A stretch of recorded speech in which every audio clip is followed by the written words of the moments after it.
Bienvenue au sein de la plateforme Manava. Ici, 26 agents recrutés en CAE s'activent depuis le 1er mai.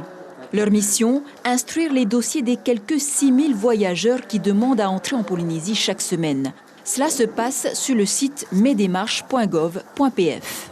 Ce sont des jeunes Polynésiens qui viennent et qui s'intéressent à le domaine sanitaire et qui, au contraire, pour protéger notre pays, ils sont très engagés dans le respect de ces protocoles et dans l'examen minutieux de chaque demande, parce qu'ils ont tous en tête le même objectif, c'est vraiment de limiter l'introduction de nouveaux cas. Si les dossiers de demande ont correctement été remplis, l'agent émet un avis sanitaire favorable. En cas de doute sur le plan médical, un médecin est toujours présent. Par exemple, des personnes qui sont en situation de handicap, qui ne pourront pas faire les tests à l'arrivée, pour une raison X ou Y. Parfois, il y a des personnes qui ont plusieurs vaccinations, eux, ils ne sont pas formés à savoir pourquoi certaines personnes ils ont 3 vaccins et pas 2. Est-ce qu'on peut accepter un vaccin ou un autre? Ils n'ont pas non plus toutes les notions au niveau du cadre législatif, au niveau du pays. Ces agents n'ont qu'un contrat d'1 an. Tous ont pris la mesure de la situation et prennent très à cœur leur travail.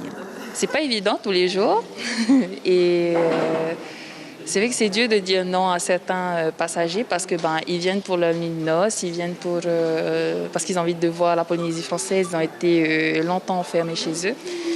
Mais il y a des situations où on doit dire non tout simplement pour protéger notre pays. Les demandes arrivent du monde entier et sont triées en fonction des vaccinés et non vaccinés, mais aussi en fonction des pays à risque. Les voyageurs en provenance des zones orange et rouge sont refoulés à quelques exceptions. Il se peut que c'est des Polynésiens aussi qui viennent de là-bas, tout en sachant qu'ils sont vaccinés. Mais nous, on sait pertinemment que, par exemple, en zone rouge, c'est danger. Pour nous, c'est vraiment défavorable. Après, le Haut-Saria, ils peuvent trancher si oui ou non ils peuvent venir ou pas.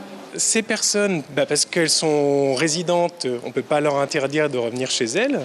Et ça les oblige, parce qu'ils ne sont pas vaccinés ou ils n'ont pas fait le choix d'être vaccinés, de passer par un motif impérieux. Donc s'ils sont résidents, ils ont un droit au retour. Mais par contre, le pays a décidé de faire un ensemble de tests et de vérifications sanitaires. Donc ça, c'est vraiment une compétence pays.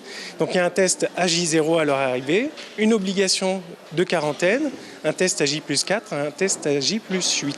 Le Haut-Commissariat traite environ 500 dossiers par semaine, les motifs impérieux essentiellement.